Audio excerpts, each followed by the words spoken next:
안녕하세요. Dạ, xin chào. 같이 기도하시겠습니다. Chúng ta cùng cầu nguyện ạ. 거룩하시고 자비로우신 우리 아버지 하나님, 진심으로 감사를 드립니다. Chúng con thật lòng dâng lời cảm tạ Đức Chúa Trời là Cha của chúng con, là đấng thánh khiết và giàu lòng thương xót. 예수님의 보혈로 저희 모든 죄를 깨끗이 씻겨주셔서 구원해 주시고 아버지의 자녀 삼아 주심을 너무나 감사드립니다. Chúa ơi, chúng con cảm tạ Chúa rất nhiều vì Ngài đã cứu rỗi chúng con bằng huyết báu của Đức Chúa Giêsu, tẩy sạch tội lỗi của chúng con một lần đủ cả, cứu rỗi chúng con và nhận chúng con làm con cái của Ngài. 하나님께서 친히 세우시고 함께 하시는 교회 안에서 저희를 사랑과 또 말씀과 은혜로 늘 돌보아 주심도 감사드립니다. Chúa ơi, chúng con cũng dâng lời cảm tạ Chúa vì Ngài luôn đoái xem và chăm sóc chúng con bằng tình yêu thương của Chúa, bằng lời của Chúa và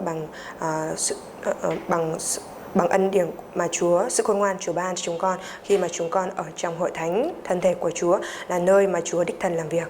이 마지막 때에 다시 오실 주님을 소망하며 마음을 지키는 가운데 이 세상과도 구별되어 살아갈 수 있도록 도와주시옵소서. Chúa ơi, nguyện xin Chúa Ngài giúp đỡ chúng con để khi chúng con sống ở trong cái thời đại cuối cùng này, chúng con đem theo cái niềm hy vọng đặt để ở nơi Chúa, rồi sống một cái đời sống tách biệt với thế gian này.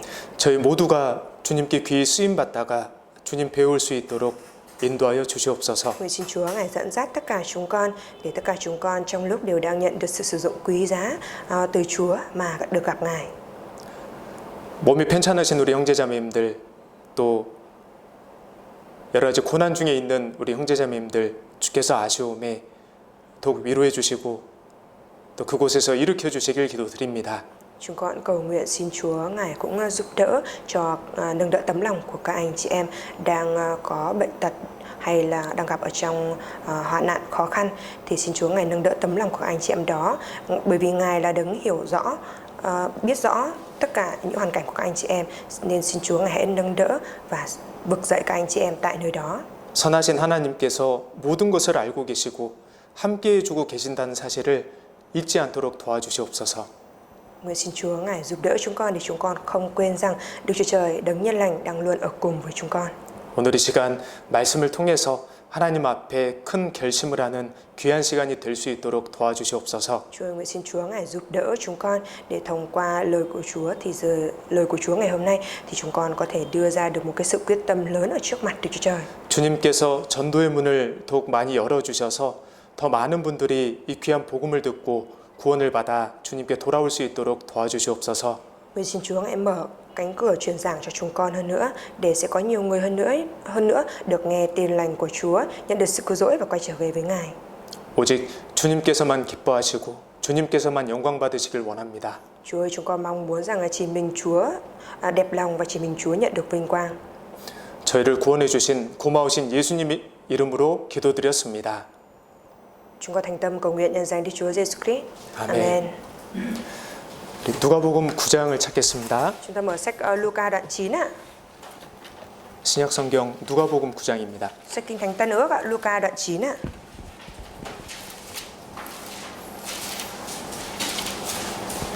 (51절입니다) Luca đoạn 9 câu 51 ạ.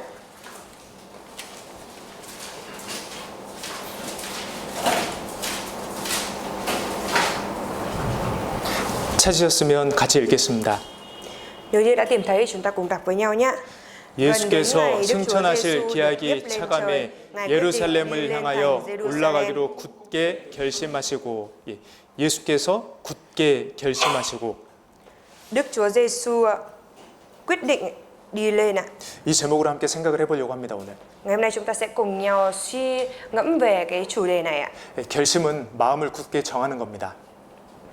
Quyết tâm ở đây đó chính là quyết định một cách mạnh mẽ, vững chắc ở trong lòng ạ. 우리 형제자매들은 최근에 어떤 결심을 하셨습니까? Gần đây các anh chị em của chúng ta đã đưa ra sự quyết tâm gì ạ? 그 결심대로 잘 살아가고 계신가요? Và liệu rằng mình có đang sống theo đúng như cái sự quyết tâm của mình hay không ạ? 결심을 하면 삶의 모습이 달라집니다. Nếu như quyết tâm thì cái hình ảnh đời sống sẽ trở nên khác đi ạ. 변화된 삶은요, 결심에서 출발하는 거예요. Một cái cuộc sống được thay đổi nó sẽ được xuất phát từ cái sự quyết tâm ạ. 분명히 오늘도 말씀 들으러 오실 때에 결심하신 분들이 있을 겁니다. Rõ ràng là ngày hôm nay khi mà đến đây để nghe lời của Chúa cũng có những anh chị em đã đưa ra quyết tâm ạ. 오늘 하나님께서 내게 주신 말씀으로 듣고 내가 그 말씀대로 한번 살아보겠다. Ngày hôm nay mình phải nghe bài giảng hôm nay như là lời mà Đức Chúa Trời phán với mình và mình cần phải sống theo đúng như lời đó mới được. 그런 결심을 하고 말씀 들으시는 분들은 벌써 듣는 태도부터 다를 겁니다. Những ai mà đã đưa ra quyết tâm như thế rồi đến đây nghe bài giảng thì chưa gì cái thái độ lắng nghe bài giảng đã khác đi rồi ạ. 하나님께서는 우리 모든 사람의 마음을 다 아시잖아요. Đức Chúa Trời là đấng biết rõ hết tấm lòng của tất cả con người chúng ta, đúng không ạ? 인생의 마음을 아시는 하나님께서 그 결심에 합당한 은혜를 베풀어 주십니다. Đức Chúa Trời là đấng biết rõ tấm lòng của con người, thế nên là Ngài sẽ ban cho cái ân điển xứng đáng với cái người đó ạ. 예, 그런 결심을 하신 분들에게는 하나님이 깨달음을 주시고 말씀을 통해서 힘과 위로를 주실 거예요. Đối với những cái người mà đem theo cái sự quyết tâm như thế vậy thì Đức Chúa Trời Ngài sẽ cho nhận biết ra lời của Chúa và Ngài cũng sẽ ban cho cái sức mạnh cũng như là sức lực thông qua lời của Chúa ạ. 너희는 이 세대를 본받지 말고 오직 마음을 새롭게 함으로 변화를 받아 하나님의 선하시고 기뻐하시고 온전하신 뜻이 무엇인지 분별하도록 하라 말씀하셨습니다. Chúa đã nói rằng đừng khuân dập theo đời này nhưng phải được biến hóa bởi sự đổi mới của tâm trí mình để phân biệt đâu là ý muốn tốt đẹp, vừa lòng và trọn vẹn của Đức Chúa Trời ạ. 마음을 새롭게 하는 게 결심이잖아요. Đổi mới tâm trí mình ạ, thì đó chính là cái việc mà quyết tâm, đúng không ạ? 결심을 할 때에 변화를 받을 수 있는 겁니다. Tức là khi mà chúng ta quyết tâm thì chúng ta sẽ đón nhận được sự biến hóa. 그러면서 하나님의 뜻을 더 분별할 수 있는 거예요. Thế thì chúng ta có thể phân biệt được rõ hơn đâu là ý muốn của Đức Chúa Trời ạ. 네, 오늘은 네 가지 주제를 같이 생각을 Ngày 해보겠습니다. hôm nay chúng ta sẽ cùng nhau suy nghĩ về 4 chủ đề nhé. 첫 번째는 예수님의 굳은 결심을 먼저 살펴보고요. Suy nghĩ về 4 điều ạ. Thứ nhất là chúng ta sẽ cùng nhau suy nghĩ về cái sự quyết tâm vững chắc của Đức Chúa Giêsu ạ. 그리고 두 번째로는 우리 그리스도인들이 결심을 해야 하는 이유에 대해서도 확인을 Và điều 해보겠습니다. thứ hai chúng ta sẽ cùng nhau tìm hiểu về những cái lý do mà cơ đốc nhân tại sao cần phải đưa ra cái sự quyết tâm vững chắc ạ. 세 번째로는 우리 믿음의 선진들이 했던 결심이 있고 그 결심에 따른 축복이 있었습니다. 그것들을 좀 살펴보고요. Rồi điều thứ ba mà chúng ta sẽ cùng nhau tìm hiểu đó là tìm hiểu về cái sự quyết tâm vững chắc của các bậc tiền bối của đức tin và có cái kết quả của sau khi mà các bậc tiền bối đã quyết tâm ạ.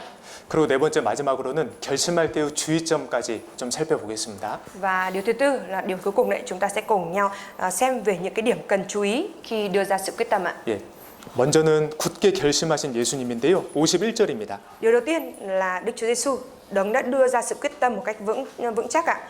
Câu 51 ạ.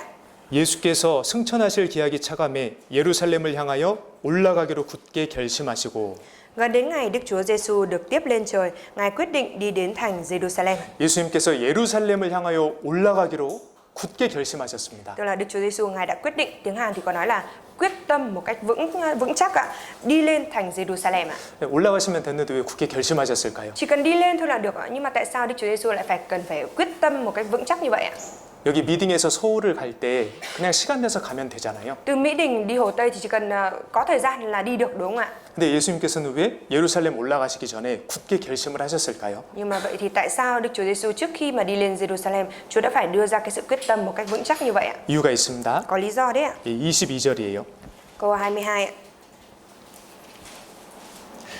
가라사대 인자가 많은 고난을 받고 장로들과 대제사장들과 서기관들에게 버림바 되어 죽음을 당하고 제3일에 살아나야 하리라 하시고 Đức Chúa Giêsu phán con người phải chịu điều đau khổ, phải bị các trưởng lão, các thầy tế lễ và các thầy thông giáo chối bỏ, phải bị giết, đến ngày thứ ba phải sống lại. 예수님께서 예루살렘에 올라가신 이유가 나와 있습니다. Ở đây thì có xuất hiện cái lý do vì sao Đức Chúa Giêsu phải đi lên Jerusalem. 많은 고난을 받고 사람들에게 버림을 받아서 십자가에 죽기 위해서 예루살렘에 올라가시는 거예요. Tức là Đức Chúa Giêsu Ngài đã đi lên Jerusalem để bị nhiều người chối bỏ, bị giết chết, rồi phải bị chết bị đóng đinh và chết trên thập tự giá. 예, 예수님은 무슨 일이 일어날지 미리 알고 계시지 않습니까? Chẳng phải là Đức Chúa Giêsu Ngài là đấng biết trước là trong tương lai sẽ xảy ra việc gì hay sao ạ? 그러니까 어떤 고난과 아픔과 힘든 게 있는지 예수님 미리 아시는 Tức 거예요. là Đức Chúa Giêsu Ngài cũng đã biết trước là sẽ có những cái sự đau đớn thống khổ như thế nào rồi ạ.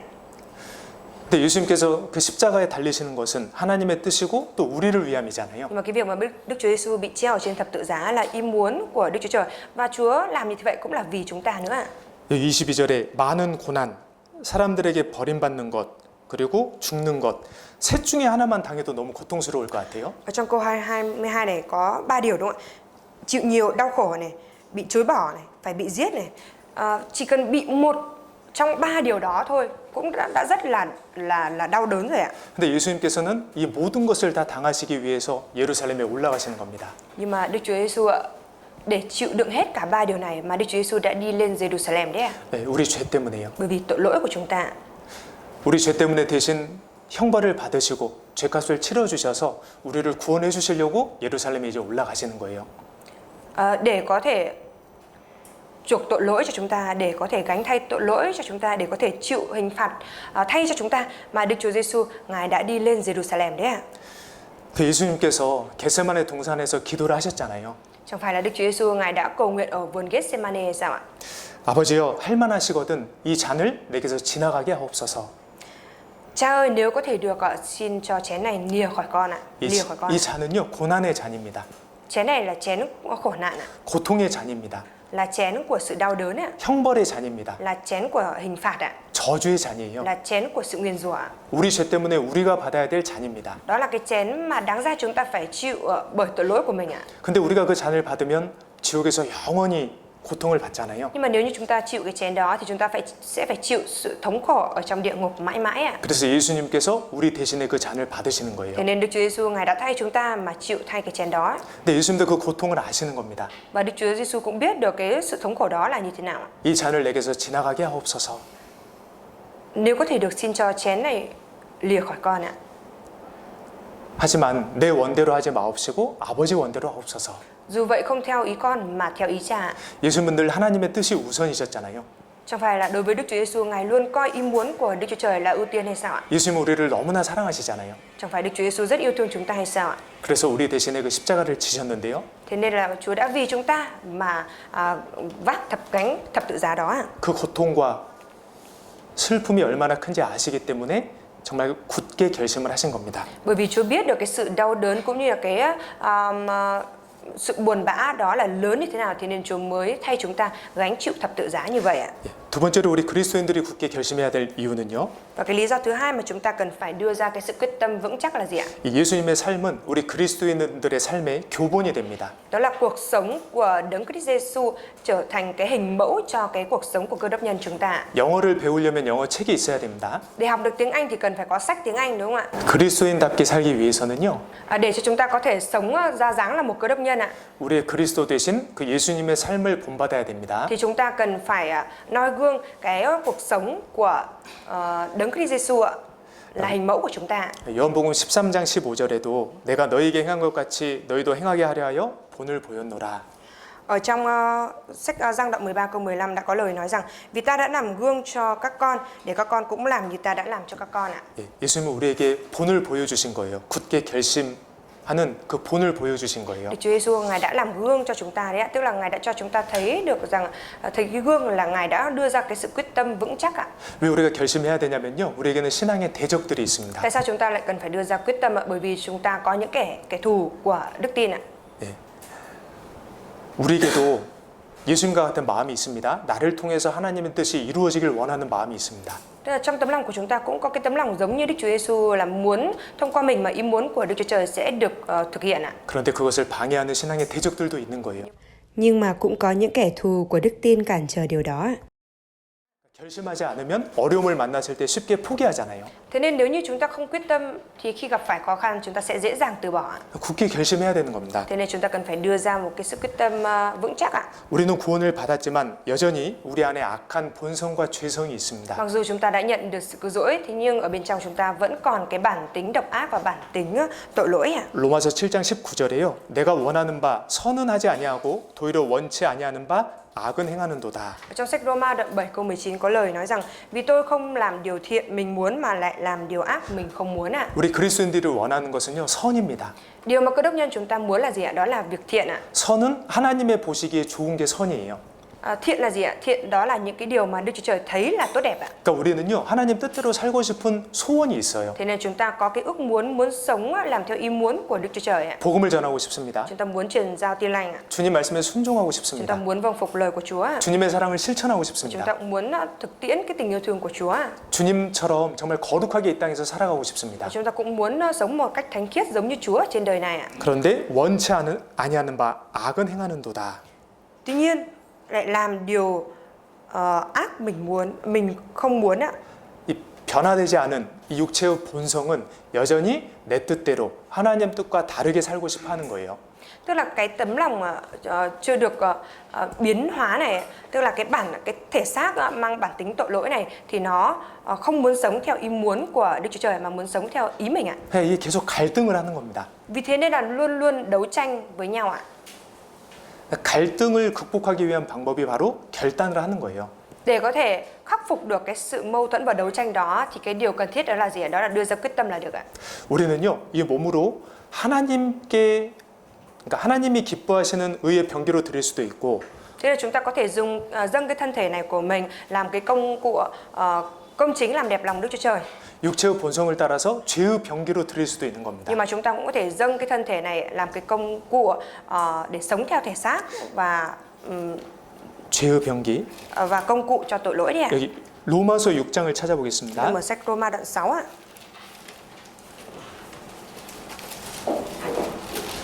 로마서 6장 13절. Roma đoạn 6 câu 13.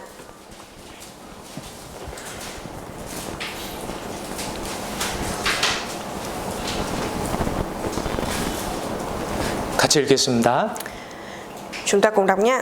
Đừng 또한 hiến 너희 chi thể mình 지체를 làm 불의의 công cụ gian 병기로 ác cho 죄에게 tội lỗi, 드리지 nhưng hãy 말고 hiến chính 오직 mình cho 너희 Đức Chúa Trời 자신을 như 죽은 những 자 con người 가운데서 được gọi chết 다시 sống 산 lại, 자 và 같이 dâng chi thể mình 하나님께 làm công cụ 드리며 công chính 너희 cho Đức Chúa 지체를 Trời. 의의 병기로 하나님께 드리라. 우리 몸은 하나입니다.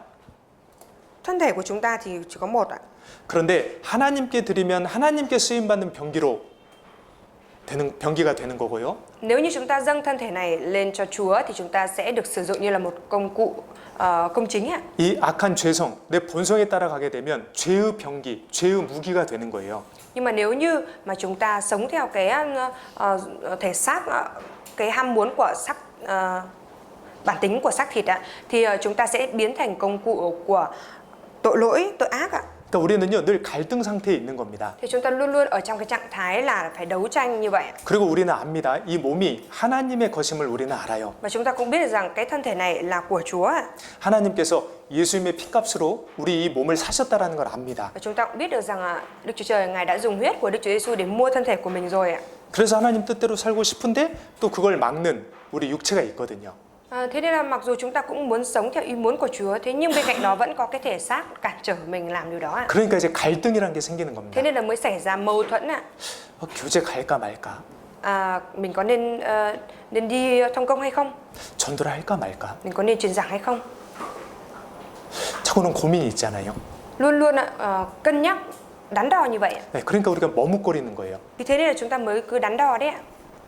그렇기 때문에 결심이라는 게 필요한 겁니다. Vì vậy nên chúng ta cần cái sự quyết tâm ạ. 이 결심은요 죄악된 본성을 따라가는 그 삶에 브레이크를 거는 거예요. Sự quyết tâm nó giống như là việc mà chúng ta bóp phanh cái bản tính tội lỗi nó đang khiến chúng ta hướng đến tội lỗi đấy ạ. 그리고 다시 방향을 하나님께로 돌리는 겁니다. Và giúp chúng ta quay đầu lại theo cái phương hướng là hướng về Chúa ạ. 네, 그게 그리스도의 결단이에요. Đấy chính là cái sự quyết đoán của Cơ Đốc nhân ạ. 그리고 우리가 하나님 뜻대로 살려고 하면 어떤 어려움이 있을지 우리가 알고 있습니다. Chúng ta cũng biết được rằng khi mà chúng ta sống theo ý muốn của Chúa thì sẽ có khó khăn gì ạ. 그리고 하나님 뜻대로 살아가는 것은 어렵게 느껴지기도 합니다. Và đôi khi chúng ta cũng cảm thấy là rất là khó trong cái việc mà sống theo ý muốn của Chúa ạ. 때로는 낭망할 때도 있고요. Đôi khi chúng ta cũng cảm thấy nản lòng ạ. 때로는 슬플 때도 있고요. Đôi khi cũng cảm thấy buồn. 때로는 너무나 힘들어서 모든 걸 놓아버리고 싶을 때도 있습니다. Rồi đôi khi bởi vì rất là mệt mỏi nên là cũng muốn buông bỏ tất cả. 그래서 결단을 하지 않으면요, 진짜 그 마음대로 생각대로 내 몸이 흘러가는 거예요. Thế nên nếu như mình không có đưa ra quyết tâm, đưa ra quyết đoán như vậy thì mình sẽ cứ để mình trôi theo cái thể xác này. 그렇기 때문에 우리에게는요, 큰 결단이 필요한 거예요. Vì thế nên chúng ta cần phải có một cái sự quyết đoán lớn ạ. 여러분, 결단만 해도요, 마음이 편해집니다. Cho mọi người chỉ cần đưa ra sự quyết đoán thôi thì tấm lòng của chúng ta đã được trở nên bình an rồi đấy ạ. 그런 Thoải mái 경험 rồi đấy ạ. 있으시죠? Chắc là mọi người cũng đã có trải nghiệm như vậy rồi chứ ạ. 예, 하나님 뜻대로 살아야겠다, 살겠다 그런 결단만 해도요, 뭔가 모를 마음에 평강이 생깁니다. Chỉ cần đưa ra cái sự quyết đoán rằng là mình sẽ phải sống theo ý muốn của Chúa mới được ạ, thì chưa gì ở trong tấm lòng đã cảm thấy thoải mái và có sự bình an rồi ạ. 왜 그럴까요? Tại sao lại như vậy ạ? 하나님은 우리 마음을 아시잖아요. Bởi vì Đức Chúa Trời biết được tấm lòng của chúng ta. 그 결심한 마음을 아시고 그 결심에 맞는 새로운 마음과 또 은혜를 주시는 겁니다. Chúa biết tấm lòng quyết tâm đó nên Ngài ban cho tấm lòng mới và ân điển tương thích với sự quyết tâm đó. 그러니까요, 결심하는 사람이 하나님 뜻을 행할 수 있어요. Thế là người mà đưa ra quyết tâm thì có thể làm theo ý muốn của Chúa. 하나님의 뜻은요, 결심하는 사람을 통해서 이루어집니다. Và ý muốn của Đức Chúa Trời sẽ được thực hiện thông qua người quyết tâm ạ. 그러니까 하나님이 기뻐하시는 사람이 되고 하나님께 쓰임 받는 귀한 인생이 되는 거예요. Sẽ trở thành một người làm đẹp lòng Chúa và trở thành một cuộc đời được Đức Chúa Trời sử dụng ạ. 그 시작이 결심입니다. Và đấy chính là cái sự bắt đầu, khởi đầu của nó là gì? Đó là từ sự quyết tâm ạ. 굳은 결심이에요. Là một sự quyết tâm vững chắc ạ. 예수님처럼요. Giống như Đức Chúa Giêsu ạ. 자, 굳게 결단했던 믿음의 선진들이 있습니다. Và có những cái bậc tiền bối của đức tin đã đưa ra cái sự quyết tâm vững chắc ạ. 그들이 받은 축복이 있습니다. Và họ đã có cái sự chúc phước ạ. 예. 좀 한 분씩 살펴보면요. Và chúng ta sẽ cùng nhau tìm hiểu từng người một nhé. 먼저 창세기 39장입니다. Đây là sách Sáng Thế Ký đoạn 39 ạ. 창세기 39장 Sách Sáng Thế Ký đoạn 39 ạ. 9절. Câu 9 ạ.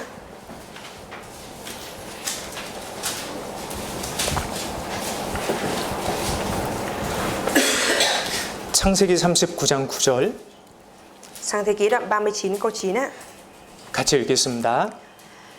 Chúng ta cùng đọc nhé. 이 trong nhà 집에는 này 나보다 không có ai 큰 이가 lớn hơn 없으며 tôi, và ông 주인이 chủ cũng 아무것도 không giữ 내게 lại thứ 금하지 gì đối với 아니하였어도 tôi, chỉ trừ 금한 một 것은 mình bà, 당신뿐이니 vì bà là vợ ông, 당신은 자기 làm sao 아내임이라 tôi dám làm điều 그런즉 đại 내가 ác như 어찌 thế 이 mà phạm 큰 tội 악을 với Đức 행하여 Chúa Trời. 하나님께 득죄하리까. 예, 요셉의 큰 결심입니다. Đây chính là cái sự quyết tâm lớn của Joseph ạ. 요셉은요, 하나님께 꿈과 비전을 받은 사람이에요. Joseph là một người đã nhận được cái giấc mơ cũng như là cái khải tượng, cái tầm nhìn từ Đức Chúa Trời ạ. 요셉은 하나님께서 자기에게 주신 그 꿈이 정말 자신을 통해서 이루어지길 원했어요. Và Joseph thì mong muốn rằng cái ước mơ mà Đức Chúa Trời đã ban cho mình sẽ thực sự được thực hiện thông qua mình ạ. 그러니까 요셉은 늘 하나님을 의식했던 것 같습니다. Thế nên là Joseph đã luôn luôn ý thức về Đức Chúa Trời ạ. 그리고 내가 어떤 상황일지라도 하나님께는 득죄하지 않겠다라는 결심이 있었던 것 같아요. Rồi có vẻ như là bởi vì thế nên là Joseph đã có một cái sự quyết tâm rằng là làm sao tôi dám làm điều đại ác như thế mà phạm tội với Đức Chúa Trời ạ. 이때 요셉의 나이가요, 적으면 10대 중반, 많으면 20대 중반 정도 됩니다. Lúc đó thì độ tuổi của Joseph chắc là tầm ở độ tuổi 15 trở lên đến độ tuổi 25, khoảng độ tuổi đó ạ. 청년이니까요, 청년의 정욕이 얼마나 불같이 끌어올랐겠어요. Bởi vì là thanh niên thế nên là cái dục vọng của tuổi trẻ nó trỗi dậy nhiều biết bao ạ. 그런데 이 보디발의 아내는 요셉에게 계속 동침하자고 유혹을 하는 거예요. Nhưng mà vợ của Potiphar thì liên tục cám dỗ Joseph ăn nằm với bà ấy. 네, 그때 요셉이 했던 말입니다. 나는 이 큰 악을 행해서 하나님 앞에 득죄하지 않겠다. Lúc đó thì Joseph đã nói như thế này: làm sao tôi dám làm điều đại ác như thế mà phạm tội với Đức Chúa Trời. 결국 아시는 것처럼 요셉은 총리가 되었고, Và kết cục thì giống như mọi người cũng đã biết thì Joseph đã trở thành tể tướng của Ai Cập ạ. 총리가 된 요셉은요, 많은 사람을 구했습니다. Và Joseph sau khi trở thành tể tướng thì đã cứu được nhiều người ạ. 그렇죠? Đúng không ạ? 그 극심한 환란 가운데서, 그 가뭄 가운데서도요, 하나님이 주신 지혜를 통해서 많은 사람들을 정말 구해줬어요. Thực sự là ngay cả trong cái hoàn cảnh rất là khổ cực bởi vì hạn hán xảy ra rồi mất mùa như vậy, nhưng mà Joseph đã cứu rỗi được nhiều người bằng sự khôn ngoan mà Đức Chúa Trời đã ban cho mình ạ. 예, 우리도 해야 될 결심이 내가 어찌 이 큰 악을 행해서 하나님 앞에 득죄하리까, 이게 우리 결심이 돼야 되는 거예요. Và điều mà chúng ta cũng cần phải quyết tâm Và cái điều này cũng cần phải trở thành sự quyết tâm của chúng ta. Đó là làm sao tôi dám làm điều đại ác như thế mà phạm tội với Đức Chúa Trời ạ. 이 보디발의 아내가 요셉의 옷을 붙잡았잖아요. Chẳng phải là vợ của Pô-ti-ba thì đã bám vào áo của Joseph hay sao ạ? 그런 것처럼 우리 마음을 붙잡는 것들이 있습니다. Cũng tương tự như vậy, cũng có những cái mà nó bắt giữ tấm lòng của chúng ta. 우리에게는 하나님이 주신 꿈이 있는데요.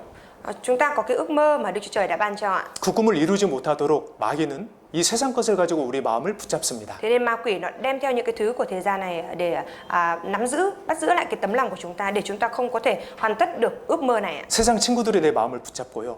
Dùng những người bạn thế gian này nắm giữ lấy tấm lòng của chúng ta. 이성에 대한 유혹이 내 마음을 붙잡습니다. Rồi cái sự cám dỗ của người khác giới cũng bắt giữ tấm lòng của chúng ta. 재물에 대한 유혹도 내 마음을 Rồi cái 붙잡습니다. sự cám dỗ của tiền tài ấy, nó cũng bắt giữ lấy tấm lòng của mình ạ. 스마트폰, 게으름, 안일함 등이요 우리 마음을 붙잡아요.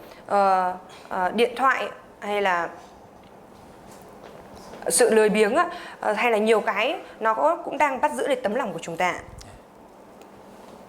근데 정말 구원받지 않은 가족들이 나를 통해 구원받기를 원한다면요. Nhưng mà nếu như mà thực sự chúng ta mong muốn rằng những người thân trong gia đình của mình chưa nhận được sự cứu rỗi đó 우리는 결심해야 합니다. có thể nhận được sự cứu rỗi thông qua mình thì mình cần phải quyết tâm ạ. 내가 어찌 큰 악을 행하여 하나님 앞에 득죄하리이까. Làm sao tôi dám làm điều đại ác này mà phạm tội với Đức Chúa Trời ạ? 나를 통해서 정말 많은 사람들이 구원받기를 원한다면 Nếu như chúng ta mong muốn là thông qua mình sẽ có nhiều người nhận được sự cứu rỗi. 요셉처럼 많은 사람을 구하는 사람이 되고 싶다면요. Nếu như chúng ta muốn trở nên giống như Joseph có thể cứu được nhiều người như vậy 결심해야 됩니다. thì chúng ta phải quyết tâm ạ. 내가 어찌 이 큰 악을 행하여 하나님 앞에 득죄하리이까. Làm sao tôi dám làm điều đại ác này mà phạm tội với Đức Chúa Trời ạ? 내가 하나님에게는 잘 보이겠다. Mình sẽ phải thể hiện thật tốt trước mặt Đức Chúa Trời mới được. 그래 하나님이 나를 통해 일하시니까요. Bởi vì phải như vậy thì Đức Chúa Trời mới làm việc thông qua mình ạ. 분명히 하나님은 이 요셉의 결심을 보셨고 결심에 맞는 그 삶을 보셨습니다. Rõ ràng là Đức Chúa Trời Ngài đã thấy được cái sự quyết tâm của Joseph và Đức Chúa Trời thấy đời sống của Joseph đã thực hiện theo đúng như sự quyết tâm đó. 하나님께서 요셉을 통해서 하나님의 뜻을 이루셨습니다. Đức Chúa Trời Ngài đã hoàn tất ý muốn của Đức Chúa Trời thông qua Joseph ạ. 네, 두 번째는 욥의 결단입니다. Và cái điều thứ hai đó là sự quyết tâm của Job ạ. 욥기 31장. Sách Job đoạn 31 ạ. 욥기 31장 찾겠습니다. Chúng ta mở sách Job đoạn 31 ạ.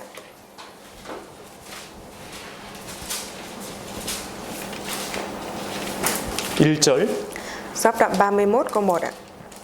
욥기 31장 1절입니다. Sách Job đoạn 31 câu 1 ạ. 같이 읽겠습니다. Chúng ta cùng đọc nhé.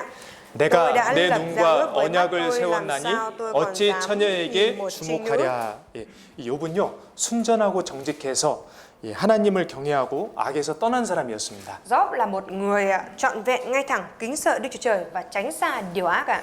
하나님이 그렇게 인정하셨던 신앙이에요. Job mang theo một cái đời sống đức tin đã được Đức Chúa Trời công nhận như vậy đấy ạ. 그 비결 중에 하나가 바로 이 욥의 결심 때문입니다. Một trong những cái bí quyết đó là bởi vì cái sự quyết tâm này của Job ạ. 네, 나는 처녀에게 주목하지 않겠다. Tôi đã lập giao ước với mắt. Làm sao tôi còn dám nhìn một trinh nữa? 네, 왜요? Tại sao ạ? 우리 사람의 마음에는 음심이 있습니다. Bởi vì ở trong tấm lòng của con người chúng ta thì có cái ham muốn nhục dục ạ. 처녀를 보고 주목하다 보면 그 음심이 우리 몸으로 흘러나올 수가 있어요. Thế nên nếu như mà nhìn vào một trinh nữ rồi cứ chú tâm đến trinh nữ đó thì trong tấm lòng sẽ trỗi dậy cái ham muốn nhục dục ạ. Và có thể hành động theo ham muốn đó bằng cơ thể này ạ. 7절에 Chúng ta hãy nhìn mà xem ạ, trong câu 7 ạ. 언제 내 걸음이 길에서 떠났던가 내 마음이 내 눈을 따라갔던가.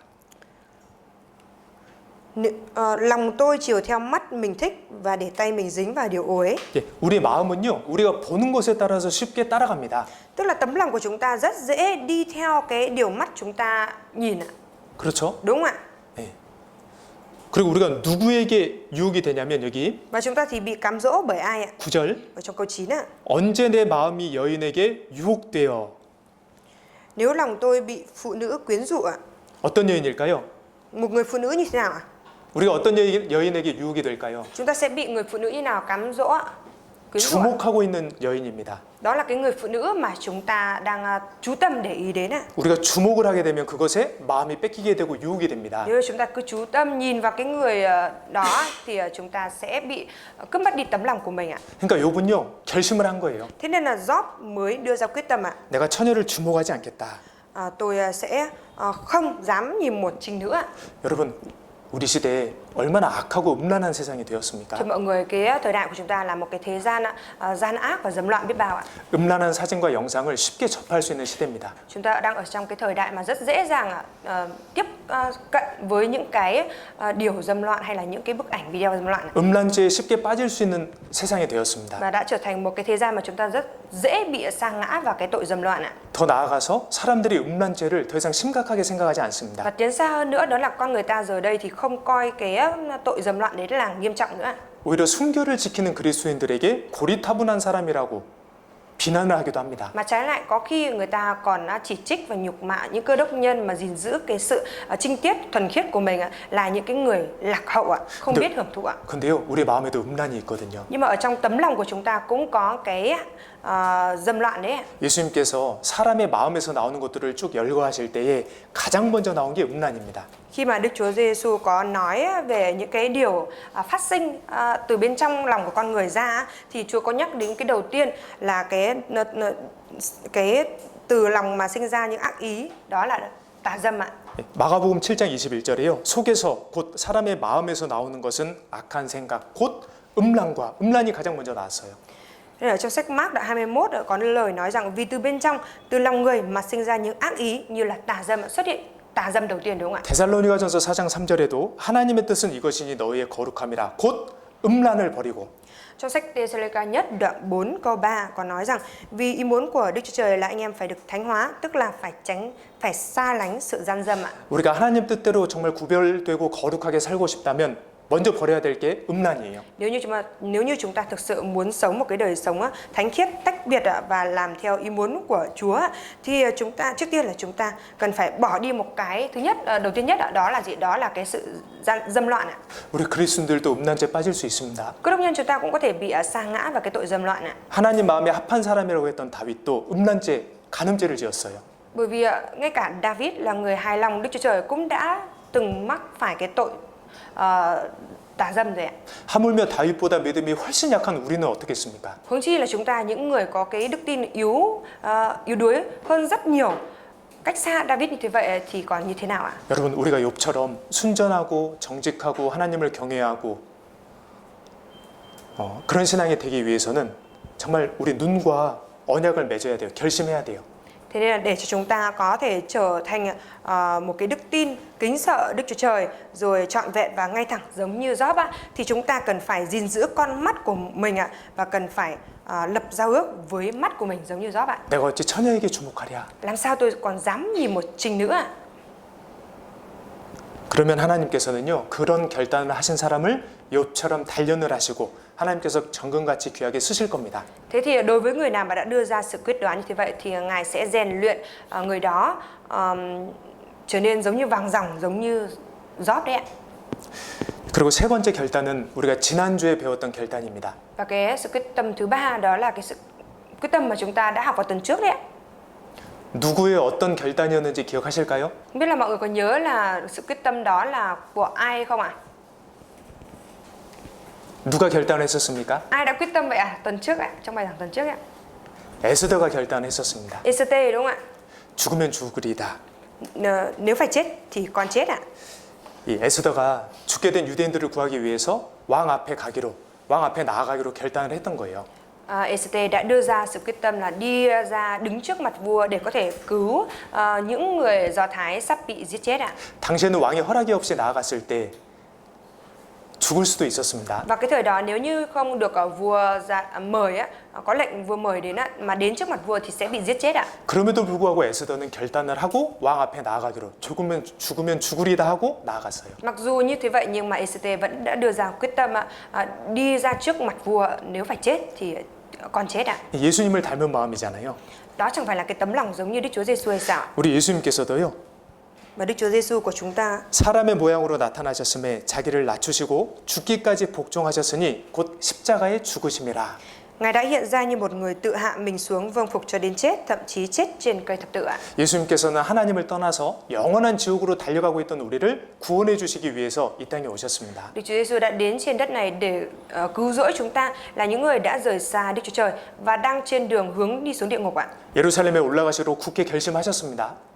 Đức Chúa Giêsu Ngài đã quyết tâm vững chắc đi lên Jerusalem ạ. 결국 십자가에서 그 모든 수치와 저주와 모욕을 다 받으셨어요. Và cuối cùng Chúa đã phải chịu hết tất cả mọi sự đau đớn, nguyền rủa, sỉ nhục và nhục mạ ở trên thập tự giá.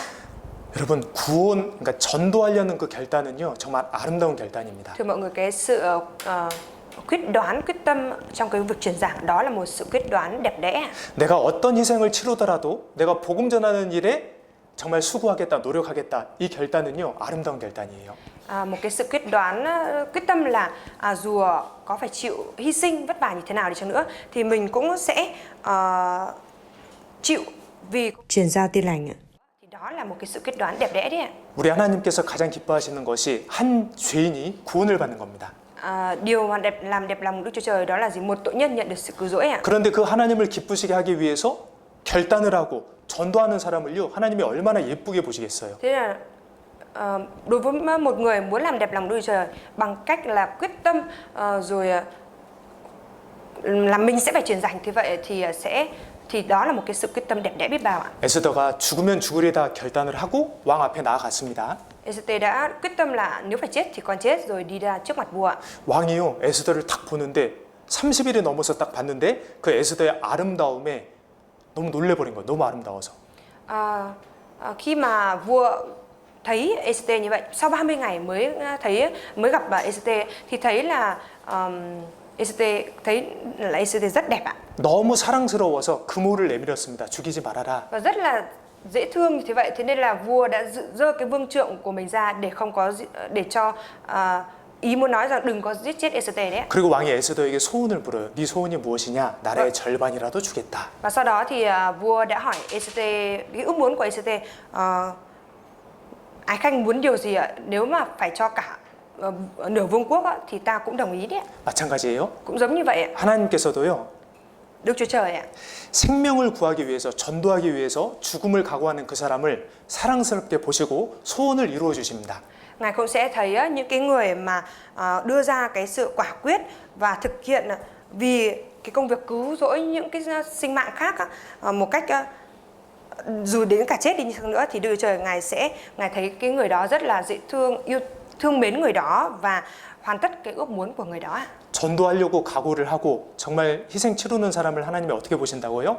Đối với những cái người nào mà đưa ra cái sự quả quyết trong việc truyền giảng, hy sinh để truyền giảng như thế vậy thì Đức Chúa Trời sẽ thấy người đó như thế nào ạ?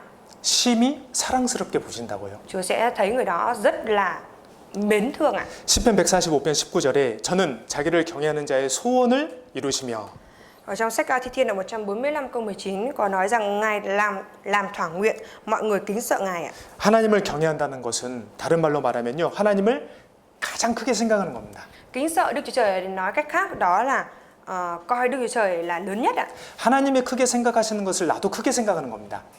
Thế nên là những cái gì mà Đức Chúa Trời nghĩ là lớn như vậy thì mình cũng sẽ nghĩ những cái thứ đó là lớn ạ. 하나님이 기뻐하시는 일을 위해서 내가 그것을 행하는 겁니다. Và mình sẽ thực hiện những cái điều gì làm đẹp lòng Đức Chúa Trời ạ. 죽으면 죽으리다. Nếu phải chết thì con chết ạ. 이 전도는요. 굳게 결심할 때 할 수 있는 거예요. Cái việc truyền giảng chỉ khi nào mà chúng ta đưa ra quyết tâm vững chắc thì mới có thể thực hiện được ạ. 왜냐면 우리는 압니다. Bởi vì chúng ta biết ạ. 여러분 우리에게는요. 굉장히 신기한 본성이 있어요. Thì mọi người, chúng ta có một cái bản tính rất là thần kỳ ạ. 이렇게 상황이 진행되면 나에게 어떤 손해가 있고 어떻게 위험해지겠다 이걸 우리는 금방 압니다. Tức là chúng ta có thể nhận biết ra được ngay rằng nếu như mà cứ tiến hành theo cái hoàn cảnh, cái tình trạng như thế này thì mình sẽ gặp phải cái điều gì ạ? 참 신기해요. Đó là một cái điều rất là thần kỳ ạ. 어떤 사건이 벌어지잖아요. Khi mà một sự kiện nào đó xảy ra, 어떤 게 내게 유리하고 어떻게 하면 내게 불리해질지 그걸 우리는 압니다. 미리 알아요. thì chúng ta cũng biết trước được rằng khi mà sự việc này xảy ra thì sẽ có lợi gì cho mình ạ, rồi mình sẽ phải gặp phải những cái bất lợi gì ạ. 그러니까 어떤 위험이 예상되면 준비를 하잖아요. Thế khi mà chúng ta dự đoán được một cái nguy hiểm gì đó thì chúng ta chuẩn bị trước, đúng không ạ? 근데 우리가 알거든요. 전도하면 고난이 있고 고통이 있고 비난이 있다라는 거 알거든요. Chúng ta cũng biết được rằng khi mà mình truyền giảng chắc chắn là sẽ có cái khổ nạn, sự chỉ trích và chê bai ạ. 그러니까 전도에 머뭇거리게 되는 겁니다. Vì thế nên là chúng ta mới cứ chần chừ trong việc truyền giảng ạ. 그래서 큰 결심이 필요한 거예요. Vì vậy nên là chúng ta cần cái sự quyết tâm lớn ạ. 죽으면 죽으리이다. Nếu phải chết thì con chết ạ. 이 전도는 하나님의 뜻입니다. Truyền giảng là ý muốn của Đức Chúa Trời. 이 전도는 예수님께서 우리에게 맡기신 사명입니다. Truyền giảng chính là cái sứ mệnh mà Đức Chúa Trời đã giao phó cho chúng ta, 명령입니다. là mệnh lệnh đấy ạ. 그러니까 우리가 전도를 하지 않고 있을 때는요, 그 예수님의 명령에 불복종하고 있는 거예요. Thế nếu như mà chúng ta đang không truyền giảng thì có nghĩa là chúng ta đang không vâng phục mệnh lệnh của Chúa đấy ạ. 그것도 생각해야 됩니다. Chúng ta cũng cần phải nghĩ đến điều này ạ. 그런데 먼저 이 하나님의 의를 구하는 사람, 전도하는 사람은요, 하나님이 그 사람을 아시고 또 은혜들을 더 더해 주시는 거예요. Nhưng mà những người nào mà tìm kiếm vương quốc của Đức Chúa Trời trước á, tức là người nào mà nghĩ đến công việc của Chúa truyền giảng á, thì Đức Chúa Trời Ngài sẽ ban thêm ân điển cho người đó ạ. 너는 먼저 그의 나라와 그의 의를 구하라. 그리하면 이 모든 것을 너에게 더하시리라. Nhưng trước hết hãy tìm kiếm vương quốc của Đức Chúa Trời và sự công chính của Ngài, thì Ngài sẽ ban cho anh em mọi điều ấy nữa ạ. 예, 이 모든 것은요, 우리 생활에 필요한 겁니다. Mọi điều ấy ở đây đó chính là những điều cần thiết cho cái đời sống của chúng ta. 당연히 우리는 우리 생활에 필요한 것들을 우선해서 그것을 위해서 노력하게 돼 있어요. Hiển nhiên là chúng ta sẽ vì những cái thứ cần thiết cho đời sống của chúng ta mà chúng ta cố gắng nỗ lực, đúng không ạ? 그건 본성이에요. Đấy là bản năng ạ. 그런데 Tuy nhiên, 그럼에도 불구하고 먼저 어떤 나의 일, 먹고 사는 일, 그거보다 먼저 주님의 일을 구하잖아요. nếu như mà chúng ta tìm kiếm công việc của Chúa trước hơn là một cái công việc của bản thân mình, hay là cái việc kiếm sống của mình, 하나님이 더해 주시는 은혜를 경험하는 겁니다. thì mình sẽ được trải nghiệm là cái việc là Đức Chúa Trời ban thêm cho mình ạ. 왜? 내가 그만큼 내 일에 손해를 봤거든요. Tại vì mình chịu thiệt hại cho việc của mình như vậy mà. 그러니까 하나님께서 그 손해를 보상해 주시는 거예요. Thế nên Đức Chúa Trời bồi thường lại cái sự thiệt hại đó của mình ạ. 더해 주시는 은혜입니다. Đó chính là cái ân điển được ban thêm cho ạ. 그러니까 내 생각과 계산으로는 절대 이해할 수 없는 은혜들이 오는 거예요. Tức là sẽ có những cái ân điển mà mình không thể nào mà tưởng tượng được hay nghĩ tới bằng cái suy nghĩ của mình được, nó sẽ đến với mình ạ. 언제요? Khi nào ạ? 우리가 먼저 전도할 때요. Khi mà chúng ta truyền giảng trước ạ. 바울도 같은 결단을 했습니다. Sứ đồ Phaolô cũng đã đưa ra sự quyết đoán giống như vậy ạ. 사도행전 20장 Sách Công vụ các sứ đồ đoạn 20 ạ.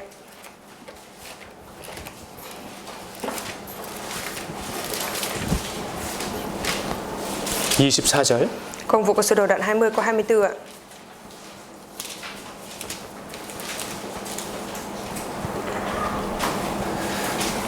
사도행전 20장 24절 같이 읽겠습니다. Công vụ các sứ đồ đoạn 20 câu 24 chúng ta cùng đọc nhé. 나의 달려갈 길과 주 예수께 받은 사명 곧 하나님의 은혜의 복음 증거하는 일을 마치려 하면은 나의 생명을 조금도 귀한 것으로 여기지 아니하노라. 이것도 결단입니다. Đây cũng chính là sự quyết đoán đấy ạ. 하나님의 은혜 복음을 증거하는 일을 마치려 하면은 나의 생명을 조금도 귀한 것으로 여기지 않겠다. Tôi chẳng kể sự sống mình là quý, miễn sao có thể hoàn tất được cái việc công bố tin lành về ân điển Đức Chúa Trời ạ. 왜 이제 이런 얘기를 했냐면요. Tại sao sứ đồ Phaolô lại nói như vậy ạ? 이제 예루살렘 올라가면 Bởi vì nếu như đi lên Jerusalem 핍박을 당하고 죽을 수도 있으니까 thì sẽ có thể bị bắt bớ rồi bị giết chết ạ. 형제 자매들이 말리는 거예요. Đây là các anh chị em mới cản sứ đồ Phaolô ạ. 근데 사도 바울께서는 이런 결심이 있었거든요. Tuy nhiên sứ đồ Phaolô đã đưa ra cái sự quyết tâm như vậy ạ. 여기 21장 13절이에요. Câu 23. Đoạn 21 câu 13.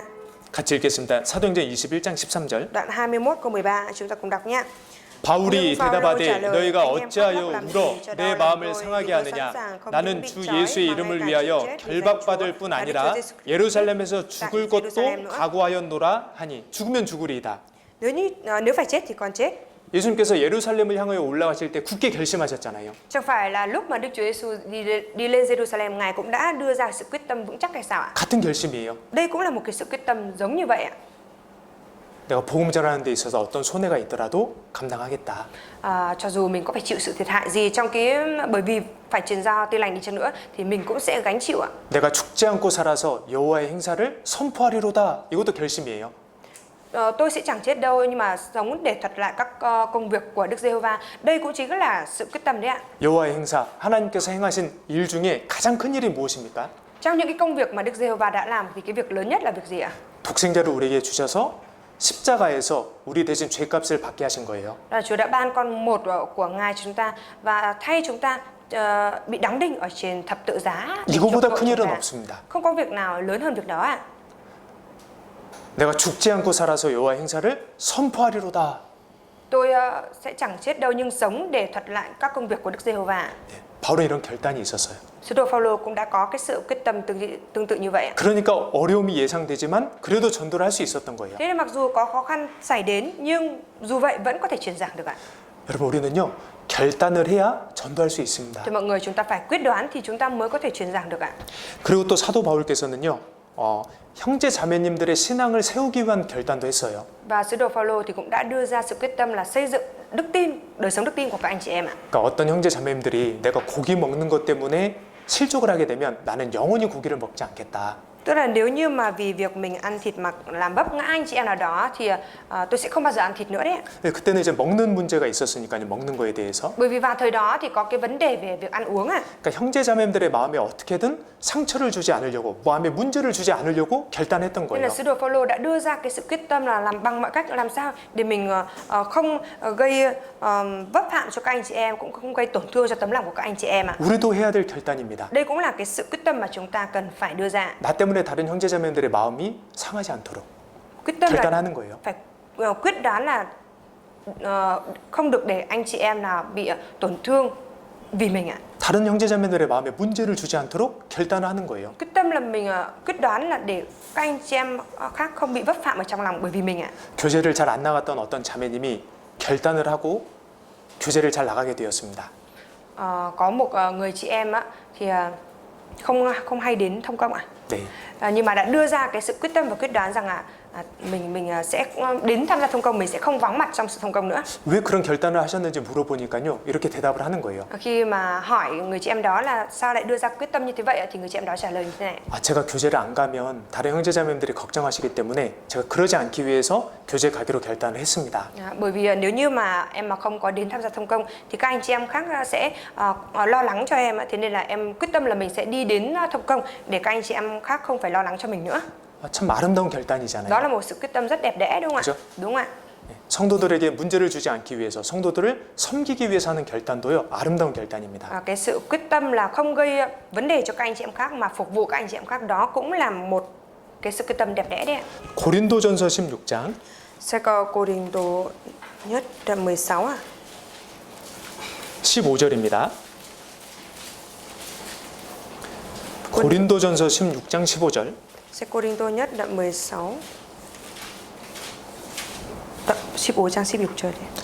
16장 15절이요. Đoạn 16 câu 15 ạ.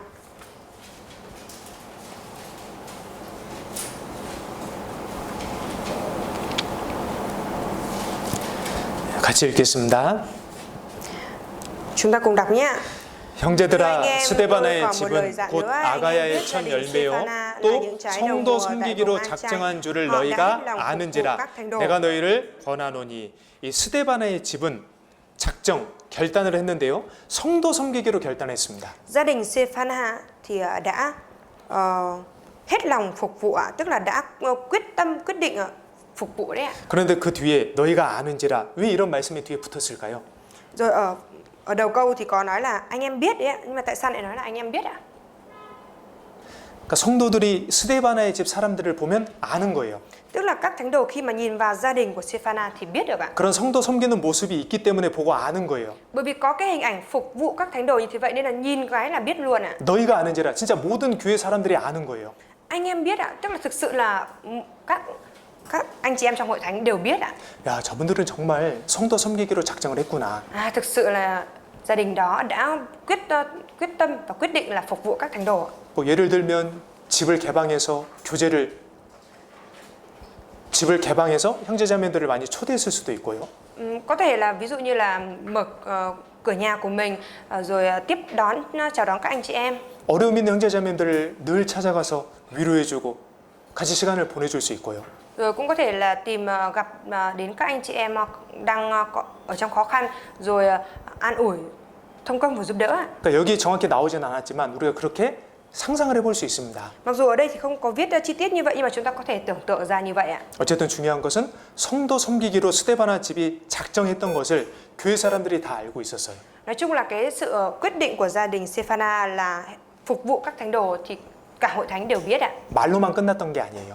Không phải là chỉ kết thúc bằng cái lời nói không ạ. 성도를 세우고자 하는 결단도 아름다운 결단입니다. Cái sự quyết đoán phục vụ các thánh đồ đó cũng là một sự quyết đoán đẹp đẽ. 예, 그리고 시편 17절입니다. Rồi sách Thi Thiên ạ. Đoạn 17. 시편 17편 Thi Thiên đoạn 17.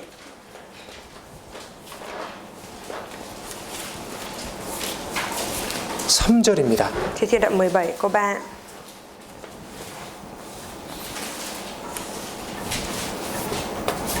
시편 17편 3절입니다. Sách Thi Thiên đoạn 17 câu 3.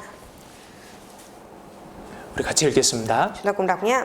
Chúa đã 주께서 dò 내 xét lòng 마음을 con, giếng con 시험하시고 lúc ban 밤에 đêm, hay 나를 thử nghiệm con, 권고하시며 nhưng chẳng tìm 나를 thấy gì cả. 감찰하셨으나 Tôi quyết định 흠을 miệng 찾지 tôi sẽ 못하셨으니 không phạm 내가 결심하고 입으로 범죄치 아니하리이다. 내가 결심하고 입으로 범죄치 아니하리이다. Tôi quyết định miệng tôi sẽ không phạm tội ạ. 다윗의 결심이에요. Đây chính là sự quyết tâm của David ạ. 자, 그런데 다윗이 이 결심을 했을 때가 어떤 상황이었냐면요. Lúc mà David đưa ra sự quyết tâm này thì lúc đó David đang ở trong cái tình cảnh như thế nào? 정말 힘들 때였습니다. Đó là cái lúc mà David thực sự đang rất là khổ sở ạ. 죽음의 위협에 둘러싸여 있을 때예요. Đó là lúc mà cái chết nó đang rình rập xung quanh bao vây David ạ. 9절 Trong câu 9 ạ. 나를 압제하는 악인과 나를 애워싼 극한 원수에게서 벗어나게 하소서. Khỏi kẻ áp bức con, khỏi kẻ tử thù vây phủ con ạ. 야, 우리가 속상하고 화가 날 때는 입을 지키기가 어렵잖아요. Khi mà chúng ta tức giận hay là khi mà chúng ta bị tổn thương trong lòng á, thì chúng ta không dễ giữ được cái miệng của mình, đúng không ạ? 야고보서 3장에도 혀를 길들일 사람이 없다고 하셨습니다. Ở trong sách Gia Cơ cũng có nói là không ai chế ngự được cái lưỡi ạ. 말에 실수가 없으면 온전한 사람이라고 하셨습니다. Ở trong sách Kinh Thánh Gia Cơ cũng có nói rằng ai không vấp phạm trong lời nói đó là người trọn vẹn ạ. 원래 힘들면 그 안에 있는 말이 막 쏟아져 나올 수 있는데요. Khi mà chúng ta mệt mỏi thì những cái gì ở trong lòng của chúng ta nó có thể tuôn đổ hết ra bằng lời nói của mình ạ. 다윗은 결심한 거예요. David đã quyết tâm ạ. 내가 아무리 억울해도 입으로 범죄하지 않겠다. Cho dù tôi có bị oan như thế nào đi chăng nữa thì tôi cũng sẽ không phạm tội bằng với miệng của mình ạ. 내가 아무리 화가 나도 입으로 범죄하지 않겠다. Và cho dù tôi có tức giận đến đâu đi chăng nữa thì tôi cũng không để cho miệng mình phạm tội ạ. 고통이 극에 달한 상황인데도 다윗은 입술로 범죄치 않겠다고 결심했던 겁니다. Ngay cả trong cái hoàn cảnh rất là khổ cực như thế vậy, nhưng mà David vẫn đưa ra quyết tâm rằng tôi quyết định để miệng mình không phạm tội ạ. 왜 이런 결심을 Tại 했을까요? sao David đã đưa ra sự quyết tâm như vậy ạ? 하나님이 우리 모든 말을 듣고 계십니다. Bởi vì Đức Chúa Trời Ngài lắng nghe hết mọi lời chúng ta nói ạ. 귀를 지으신 자가 듣지 아니하시랴? Đấng đã dựng nên lỗ tai lại không nghe thấy sao ạ? 여러분 전도서 10장 20절에는 재밌는 말씀이 있어요. Mọi người, trong sách Truyền đạo đoạn 10 câu 20 cũng có cái lời thú vị ạ. 심중에라도 왕을 저주하지 말며 침방에서라도 부자를 저주하지 말라. 공중의 새가 그 소리를 전하고 날짐승이 그 일을 전파할 것임이니라. Dù trong tư tưởng con đừng nguyền rủa vua, dù trong phòng ngủ con cũng đừng nguyền rủa người giàu có, vì chim trời có thể đồn ra tiếng nói và loài có cánh sẽ thuật lại sự việc ạ. 마음으로라도 왕을 저주하지 말라는 겁니다. Ở trong này có nói là dù ở trong tấm lòng tư tưởng cũng đừng có nguyền rủa vua ạ. 침방이면 가장 은밀한 장소잖아요. Rồi dù trong phòng ngủ là cái nơi mà riêng tư nhất, đúng không ạ? 거기서도 다른 사람들을 저주하지 Nhưng mà 말아라. ở tại đó cũng đừng nguyền rủa người khác ạ. 왜요? Tại sao ạ? 하나님이 우리 말을 다 듣고 계셔요. Bởi vì Đức Chúa Trời Ngài đều đang lắng nghe hết lời chúng ta. 우리가 어떤 무익한 말을 하든지 심판 날에 이에 대해서 심판을 다 받습니다. Trong ngày phán xét, chúng ta sẽ phải khai trình và chịu phán xét về mọi lời vô ích mình đã nói ra. 우리는 결심해야 합니다. Thế nên chúng ta cần phải quyết tâm ạ. 입으로 범죄치 않도록요. Chúng ta cần phải quyết tâm để miệng mình sẽ không phạm tội nữa ạ. 수근수근하지 않고 Không có xì xào ạ. 다른 사람의 험담을 하지 않고요. Không có nói xấu người khác ấy ạ. 비방하는 말을 하지 않고요. Rồi cũng không nói những cái chuyện là chỉ trích người khác, 누군가를 판단하는 말을 하지 않고요. phỉ báng người khác, tức là không có nói những cái lời xét đoán người khác nữa. 업신여기는 말을 하지 않고요. Rồi cũng không có nói những cái lời xem thường người khác ạ. 거짓말을 하지 않기로 결심하는 거예요. Và quyết tâm là không nói dối nữa ạ. 골로새서 3장 9절에 너희가 서로 거짓말을 말라. Ở trong Cô-lô-sê đoạn 3 câu 9 có nói rằng chớ nói dối nhau ạ. 여러분 요즘 거짓말이 너무 많잖아요. Thưa mọi người, gần đây chẳng phải là nói dối rất nhiều hay sao ạ? 거짓말이 너무 많습니다 요즘 세상에. Gần đây thì ở trên thế giới này người ta nói dối rất nhiều ạ. 우리 그리스도인들은 달라야 합니다. Cơ đốc nhân chúng ta phải trở nên khác biệt ạ. 왜 우리 그리스도인들에게 서로 거짓말을 하지 말라고 하셨을까요? Tại sao Chúa lại phán với những cơ đốc nhân chúng ta rằng chớ nói dối nhau ạ? 이 서로의 신뢰가 깨지고 하나됨이 깨지기 때문이에요. Đó là bởi vì cái sự tin tưởng lẫn nhau cũng như là sự hiệp nhất sẽ bị rạn nứt nếu như nói dối ạ. 한 번 깨진 신뢰는 다시 회복되기가 어렵습니다. Cái niềm tin tưởng mà đã bị vỡ một lần rồi thì rất khó để hàn gắn lại được 여러분 ạ. 거짓이 있는 곳에는요 진정한 사귐도 진정한 교제도 있을 수가 없습니다. Thưa mọi người, ở tại cái nơi giả dối như vậy thì sẽ không có được cái sự thông công chân thật ạ. 진정한 교제는 진실함 가운데 이루어지는 거예요. Cái sự thông công chân chính đó nó chỉ đến từ cái tấm lòng chân thật mà thôi ạ. 진실한 사람들의 마음이 모였을 때 진짜 하나가 될 수 있는 거예요. Khi mà những cái người mà có cái tấm lòng chân thật nhóm lại thì lúc đó mới thực sự hiệp một được ạ. 여러분 우리는 결심하고 입으로 범죄치 않기로 정말 결단해야 합니다. Thưa mọi người, thực sự chúng ta cần phải đưa ra cái quyết tâm là không được phạm tội bằng miệng nữa. 우리가요 매일 아침 해야 될 결단입니다. Đây là một cái sự quyết tâm mà mỗi buổi sáng chúng ta cần phải đưa ra. 곧 허탄과 거짓말을 내게서 멀리하옵시며. Xin khiến sự gian ác và lời dối trá cách xa con ạ. 예, 그리고 마지막으로 살펴볼 결단은 바로 결단의 사람 다니엘의 결단입니다. Và cái sự quyết tâm cuối cùng mà chúng ta sẽ cùng nhau tìm hiểu nữa đó chính là cái sự quyết đoán của Daniel ạ. 다니엘서 1장 찾겠습니다. Chúng ta mở sách Daniel ạ.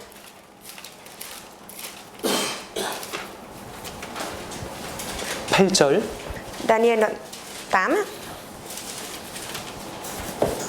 ạ. Đoạn 1 câu 8 ạ. 다니엘서 1장 8절입니다. Daniel đoạn 1 câu 8 ạ.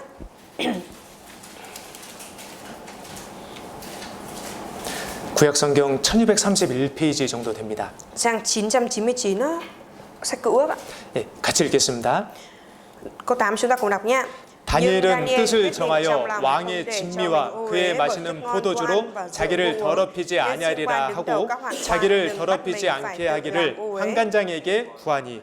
다니엘은 뜻을 정했어요. 결심했어요. Daniel đã quyết định trong lòng, tức là đã quyết tâm đấy, 자기를 더럽히지 않겠다. không để cho mình bị ô uế. 무엇으로요?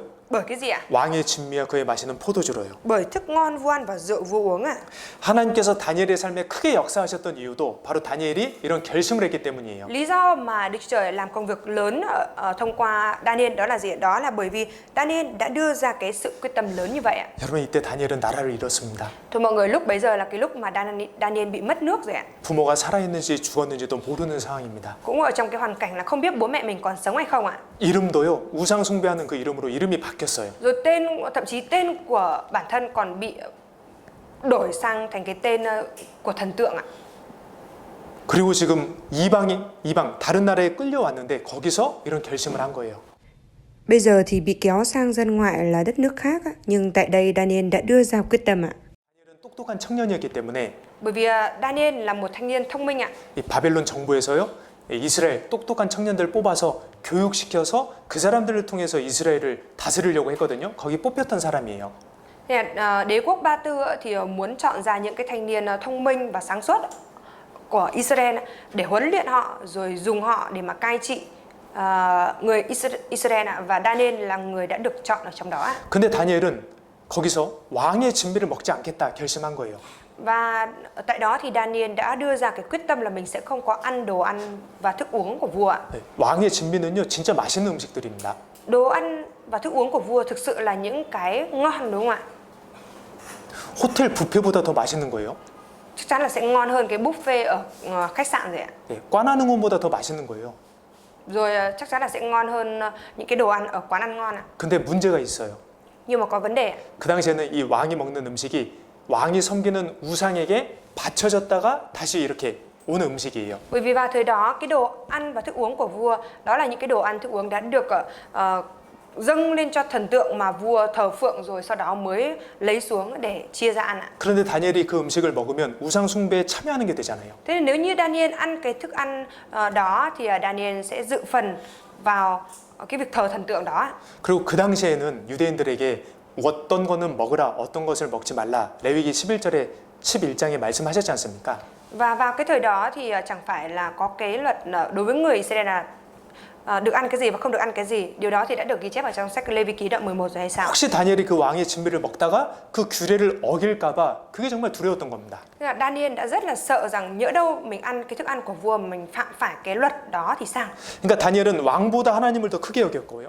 Thế nên là đối với Daniel thì Daniel đã coi Đức Chúa Trời lớn hơn cả vua 무엇보다 하나님의 말씀을 크게 여겼습니다. và đã coi lời của Đức Chúa Trời là lớn hơn tất cả. 손해가 예상이 되더라도요.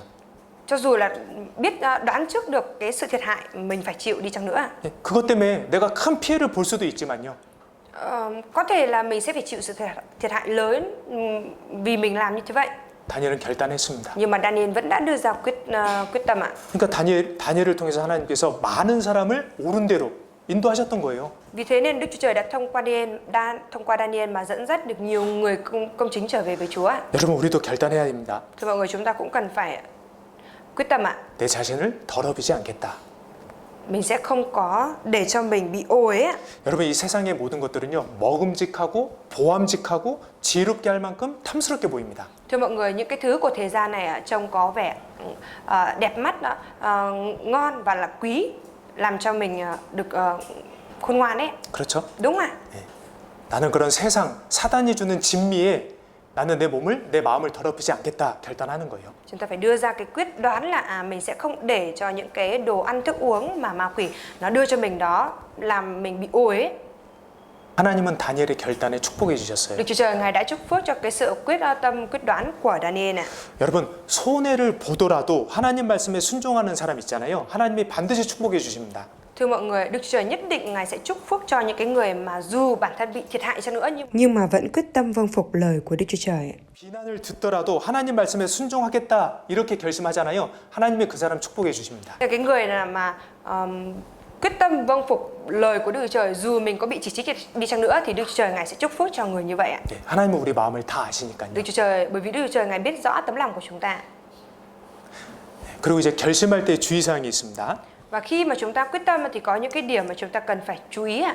결심은요 생각하는 거에서 끝나는 게 아니에요. Quyết tâm không phải là chỉ dừng lại cái việc suy nghĩ ạ, dừng lại ở cái việc suy nghĩ. 결심대로 행하는 것까지가 결심입니다. Mà quyết tâm đó là nó phải đến cái việc là quyết tâm rồi hành động thì mới là sự quyết tâm ạ. 여기 8절에도 보셔요. Ta nhìn vào trong câu 8 ở đây. 다니엘은 뜻을 정하여 왕의 진미와 그의 마시는 포도주로 자기를 더럽히지 아니하리라 하고 자기를 더럽히지 않게 하기를 환관장에게 구하니. Daniel quyết định trong lòng không để cho mình ô uế bởi thức ngon, vô ăn và rượu vô uống, nên xin quan đứng đầu các hoạn quan đừng bắt mình phải tự làm ô uế. 황관장님, 저 왕의 진미 안 먹겠습니다. Thưa hoạn quan, tôi sẽ không ăn những cái đồ ăn và thức uống của vua đâu.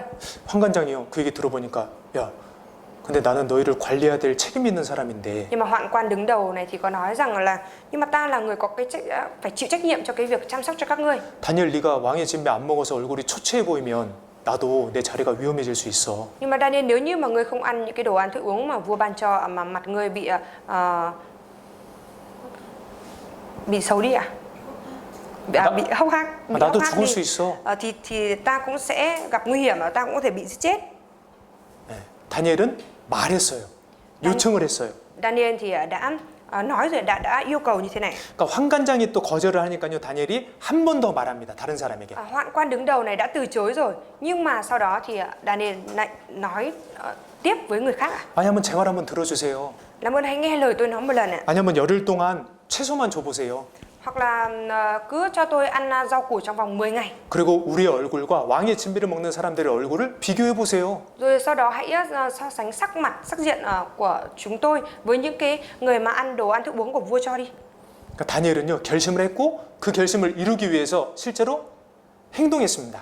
Tức là Daniel đã đưa ra sự quyết tâm và trên thực tế đã hành động để có thể hoàn tất sự quyết tâm đó. 그게 진짜 결심이에요. Đấy mới là sự quyết tâm thực sự ạ. 누가복음 9장도 돌아가 보겠습니다. Mở lại sách của Luca. 누가복음 9장 Luca đoạn 9 ạ. 51절. Câu 51 ạ.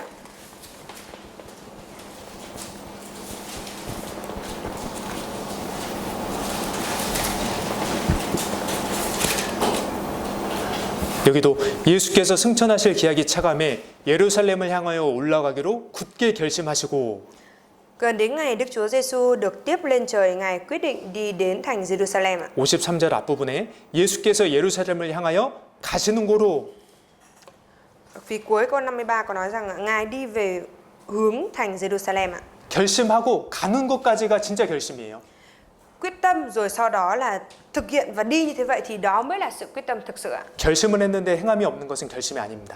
Quyết tâm rồi nhưng mà không có hành động ạ, thì đó không phải là quyết tâm ạ. 행함이 없는 믿음은 죽은 겁니다. Đức tin không có hành động là đức tin chết ạ. 행함이 없는 결심은 생각일 뿐입니다. Một sự quyết tâm không có hành động thì đó chỉ là cái suy nghĩ mà thôi ạ. 그래서 회개도 그렇잖아요. 회개도. Cái sự ăn năn cũng như vậy đúng không ạ? 회개는 에이 앞으로 안 해야지 내가 너무 잘못했네 생각으로 끝나는 게 회개가 아니에요. Ăn năn không phải là chỉ dừng lại ở cái suy nghĩ là mà mình làm như này thì không được rồi từ sau mình không được làm như vậy nữa, không phải chỉ kết thúc ở cái suy nghĩ đó. 처음 행위를 가지라. Hãy thực hiện lại những công việc ban đầu ạ. 진짜 회개는 행동까지, 삶까지 바로 돌아오는 게 진짜 회개예요. Ăn năn là gì ạ? Đó là phải thực sự quay trở lại lúc ban đầu, tức là đời sống phải thực hiện như thế vậy thì mới được ạ, có hành động thì mới được ạ. 그리고 두 번째는요, 우리가 잘못된 결심을 하면 안 됩니다. Và chúng ta mà đưa ra cái sự quyết tâm sai trái thì không được ạ. 사울은 잘못된 결심을 했어요. Saul thì đã đưa ra sự quyết tâm sai trái ạ. 다윗을 죽이기로 결심했습니다. Saul đã quyết tâm giết chết David ạ. 그건 하나님의 뜻이 아니잖아요. Đấy không phải là ý muốn của Đức Chúa Trời mà đúng không ạ? 하나님의 뜻이 아닌 것을 내가 결심하면 안 되잖아요. Đưa ra cái sự quyết tâm mà không phải là ý muốn của Đức Chúa Trời thì không được ạ. 잘못된 결심 때문에 사울은 인생이 망했습니다. Bởi sự quyết tâm sai trái đó mà cuộc đời của Saul đã bị hủy hoại ạ. 우리도 잘못된 결심 때문에요, 신앙생활이 망할 수 있어요. Bởi sự quyết tâm sai trái của chúng ta mà chúng ta sẽ gặp phải 신앙생활 đấy. 망할 수 있어요. Thì đời sống đức tin của chúng ta sẽ có thể bị hủy hoại đấy ạ. 나는 절대 용서 안 해. Mình tuyệt đối sẽ không tha thứ đâu. 나는 저 사람 절대 용서 안 해. Mình tuyệt đối sẽ không tha thứ cho người đó đâu. 용서라고 우리가 말씀을 배웠는데요. Chúng ta thì đã được học là phải tha thứ lẫn nhau ạ. 나는 안 해. Nhưng mà tôi không làm đâu. 그거는 잘못된 Thì 결심입니다. đấy là một cái sự quyết tâm sai trái ạ. 그렇죠? Đúng không ạ? 나는 나 어려우니까 난 수요 말씀 절대 못 가. Bởi vì tôi rất khó. Rồi sao? 너무 힘들어 수요 말씀 들으러 가기가. Tôi cảm thấy rất là mệt khi mà đến nghe bài giảng tối thứ tư nên là tôi không đi đâu. 내 상황에서는 절대 가기 어려워 안 돼. Hoàn cảnh của tôi thì không được đâu nên là tuyệt đối tôi sẽ không đi đâu.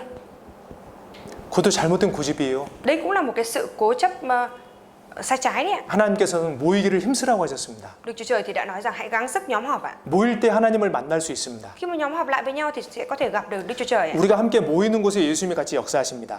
Nơi mà chúng ta nhóm họp lại thì Đức Chúa Trời Ngài sẽ cùng làm việc ạ. 예수님이 우리 마음을 만져주셔요. Và Đức Chúa Giêsu Ngài cũng xoa dịu chạm đến tấm lòng của chúng ta. 우리가 모이는 곳에요. Tại nơi mà chúng ta nhóm họp ạ. 그리고 우리가 결심할 때 주의사항 세 번째는요, 핑계를 대면 안 됩니다. Và cái điều thứ ba mà chúng ta cần phải chú ý khi quyết tâm đó là không được biện minh, không được lấy cớ. 핑계대는 사람은 결심하지 않습니다. Người mà biện minh thì sẽ không quyết tâm ạ. 결심할 일도 없습니다. Rồi cũng không có chuyện để mà quyết tâm ạ. 그러니까 신앙에 발전이 없고 진보가 없는 Thế 거예요. nên là đời sống đức tin mới không có sự phát triển và không có sự tiến bộ ạ. 네, 여러분 우리는요 지금 이 상황 현실을 그냥 그대로 인정하는 거예요. Cho mọi người chúng ta cần phải thừa nhận và công nhận cái hoàn cảnh hiện thực này. 하나님 앞에 내 상황을 내 있는 그대로 인정하는 거예요. Tức là công nhận trước mặt Đức Chúa Trời về cái hoàn cảnh thực tại mình đang trải qua. 그러면 회개하고 결심할 수 있습니다. Thế thì mình có thể ăn năn và quyết tâm được ạ. 여러분 우리는 핑계대면 안 되고 회개하고 결심해야 됩니다. Cho mọi người chúng ta không được biện minh mà cần phải ăn năn và quyết tâm ạ. 요셉은 핑계대지 않았습니다. Joseph đã không biện minh ạ. 다니엘도 핑계대지 않았습니다. Và Daniel cũng không biện minh ạ. 그 두 분은요 핑계 대려고 했으면 얼마든지 핑계댈 수 있었어요. Hai người đó nếu như muốn biện minh thì bao nhiêu cũng có thể đưa ra được những cái lời biện minh ạ. 최악의 상황에서도 그분들은 핑계 안 댔습니다. Nhưng mà ngay cả trong cái hoàn cảnh tệ nhất thì họ cũng không biện minh ạ. 오히려 하나님 앞에 결단을 했어요. Mà trái lại họ đã quyết tâm trước mặt Đức Chúa Trời ạ. 하나님은 다 아시잖아요. Chẳng phải là Đức Chúa Trời biết hết hay sao ạ? 그리고 우리가 결단할 때는요 구체적으로 목표를 세워야 합니다. Và khi mà chúng ta đưa ra quyết đoán thì chúng ta cần phải xây dựng một cái mục tiêu cụ thể ạ. 내가 아침에는 반드시 말씀을 읽고 기도하고 하나님과 교제를 하겠다. Buổi sáng mình nhất định phải đọc sách Kinh Thánh, cầu nguyện với Chúa mới được. 이제부터는 말씀에 절대 빠지지 않겠다. Và từ bây giờ mình sẽ không có vắng mặt trong những cái bài giảng nữa. 하나님께 온전한 11조를 드리겠다. Mình sẽ phải dâng hiến trọn vẹn 1/10 cho Đức Chúa Trời mới được. 내가 스마트폰 때문에 너무 마음이 많이 뺏긴다면요. Nếu như mình bị cướp mất tấm lòng của mình quá nhiều bởi cái điện thoại, 내가 10시 이후에는 밤 10시 이후에는 스마트폰 만지지 않겠다. thì quyết tâm rằng kể từ sau 10 giờ tối thì mình sẽ không còn chạm vào điện thoại nữa. 집회 때는 내가 적어도 한 사람은 반드시 인도하겠다. Và mỗi khi hội thảo kỳ thành diễn ra thì ít nhất mình cũng sẽ phải dẫn một người đến mới được. 올해 학예 수양회 때는 내가 반드시 적어도 한 명은 데려가겠다. Trong cái hội tu dưỡng mùa hè năm nay mình nhất định ít nhất cũng phải dẫn một người đến mới được. 네, 결심하면 행하게 됩니다, 여러분. Thưa mọi người, khi mà quyết tâm rồi thì sẽ hành động ạ. 그리고 여러분 결심은요, 우리가 날마다 해야 돼요. Và cái sự quyết tâm này thì mỗi ngày chúng ta phải quyết tâm ạ. 사도 바울께서도 결심하셨습니다. 나는 날마다 죽노라. Sứ đồ Phaolô đã quyết tâm rằng mỗi ngày tôi chết ạ. 우리 육신이 약하잖아요. Bởi vì thể xác của chúng ta thì yếu đuối ạ. 우리가 넘어질 때도 있잖아요. Chẳng phải có những lúc chúng ta bị vấp ngã hay sao? 결심을 했지만 결심대로 살지 못할 때도 있잖아요. Chẳng phải là có những lúc mình đã quyết tâm rồi nhưng mà mình lại không sống được theo sự quyết tâm đó ạ. 그것 때문에 낭망하고 멈춰 있는 것이 아니라요. Nhưng mà không phải là bởi vì điều đó mà mình lại dừng lại rồi nản lòng như thế. 오늘은 다시 해보겠다. Mà ngày hôm nay mình sẽ phải thực hiện lại mới được. 나는 날마다 죽노라. Mỗi ngày tôi chết ạ. 예, 결심은 매일 해야 합니다. Sự quyết tâm là phải thực hiện mỗi ngày ạ. 이제 누가복음 9장 51절 Sách Luca đoạn 9 câu 이제 51 ạ. 마무리하겠습니다. Bây giờ thầy sẽ nói lời kết nha. 51절 같이 읽어보겠습니다. Câu 51 ạ, chúng ta cùng đọc nha. 예수께서 승천하실 기약이 차감해 예루살렘을 향하여 올라가기로 굳게 결심하시고 예수님께서 이렇게 굳게 결심하셨을 때가 언제입니까? Lúc mà Đức Chúa Giêsu đưa ra cái quyết định, sự quyết tâm vững chắc như vậy là khi nào vậy ạ? 예수께서 승천하실 기약이 차감해. Đó là gần đến ngày Đức Chúa Giêsu được tiếp lên trời ạ. 이제 예수님께서 구원회를 완성하시고 십자가에서 돌아가시고 부활하셔서 하늘에 올라가실 그 날이 이제 다가온 거예요. Sau khi mà Đức Chúa Giêsu ngài đã chết ở trên thập tự giá này, ngài đã phục sinh lại và sau đó là gần đến ngày mà Đức Chúa Giêsu được cất lên trời thăng thiên ấy. 네. 우리도 마찬가지입니다. Chúng ta cũng tương tự như vậy ạ. 주님이 오실 날이 너무 가까워졌잖아요. Chẳng phải là ngày Chúa đến lại đang rất gần rồi hay sao? 우리가 이제 들림 받을 그날이 가까워졌잖아요. Cũng gần đến cái ngày mà chúng ta được cất lên trời rồi ạ. 우리도 이제 승천할 날이 가까워진 거예요. Bây giờ đối với chúng ta, cái ngày mà chúng ta sẽ được thăng thiên cũng đang đến gần ạ. 지금은 마지막 때입니다. Bây giờ là thời kỳ cuối cùng ạ. 만물의 마지막이 가까웠으니. Vì sự cuối cùng của muôn vật đã gần ạ. 그러므로 너희는 무엇을 차리고요? Sự cuối cùng của muôn vật đã gần. Vậy hãy như nào ạ? 정신을 차리고. Vậy hãy tỉnh táo. 그게 결심이잖아요. Đấy chính là sự quyết tâm mà đúng không ạ?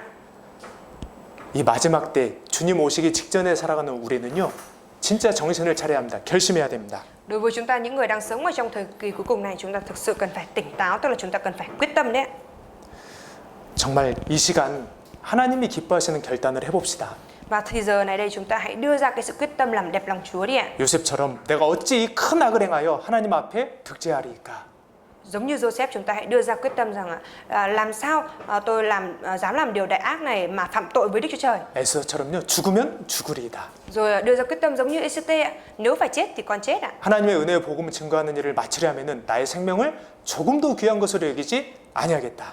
Rồi quyết tâm giống như Phaolô là tôi chẳng kể sự sống mình là quý, miễn sao hoàn tất cuộc đua và để công bố tin lành ân điển của Đức Chúa Trời ạ. 내가 죽지 않고 살아서 여호와의 행사를 선포하겠다.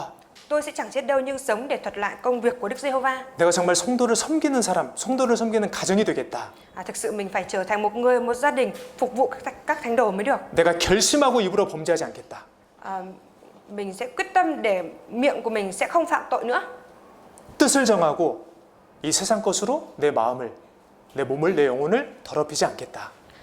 Quyết định trong lòng để những cái thứ của thế gian này không có làm cho mình bị ô uế ạ. 여러분 결심은요 마치 집을 지을 때 기초를 다지는 것과 같습니다. Thưa mọi người, cái việc quyết tâm nó giống như là cái việc là mình đang xây lại cái nền móng đấy ạ. 기초가 튼튼해야 그 위에 튼튼한 집을 세울 수 있습니다. Nền móng phải vững chắc thì mới có thể xây nhà lên trên nó được, đúng không ạ? 굳건한 결심 위에 하나님이 원하시는 신앙을 세울 수 있는 거예요. Trên sự quyết tâm vững chắc, chúng ta có thể xây dựng một đời sống đức tin mà Đức Chúa Trời mong muốn ạ. 하나님께 귀 쓰임 받는 그 출발이 바로 결심입니다.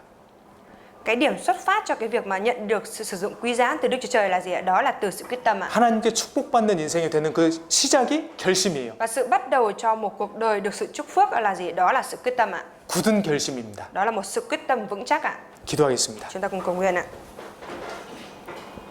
하나님 아버지 너무나 감사드립니다. Đức Chúa Trời Cha của chúng con ơi, chúng con cảm tạ Chúa rất nhiều. 예수님께서 굳게 결심하시고 그 십자가의 잔을 받으심으로 저희를 구원해 주심에 너무나 감사드립니다. Chúa ơi, chúng con cảm tạ Chúa rất nhiều về ân điển đó là Đức Chúa Giêsu, Ngài đã chết trên thập tự giá đổ huyết và cứu chuộc chúng con. 저희도 날마다 결심함으로 주께 주를 기쁘시게 하는 저희가 될 수 있도록 도와주시옵소서. Chúa ơi, nguyện xin Chúa Ngài giúp đỡ chúng con để chúng con mỗi ngày có thể đưa ra sự quyết tâm và trở thành người làm đẹp lòng Chúa. 오늘 하루 저희가 결심하는 결단하는 시간이 될 수 있도록 저희 마음을 주장하여 주시옵소서. Nguyện xin Chúa Ngài chủ trương chủ quản tấm lòng của chúng con để ngày hôm nay chúng con có thể đưa ra sự quyết tâm.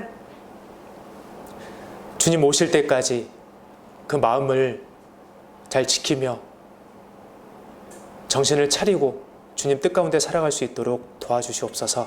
Chúa ơi, nguyện xin Chúa Ngài giúp đỡ chúng con để trong cái thời kỳ mà Chúa sắp đến gần này thì chúng con có thể đưa ra sự quyết tâm, tỉnh táo, giữ vững tấm lòng của mình. 저희를 구원해 주신 고마우신 예수님 이름으로 기도드렸습니다. Chúng con thành tâm cầu nguyện nhân danh Đức Chúa Giêsu Christ. 아멘. Amen.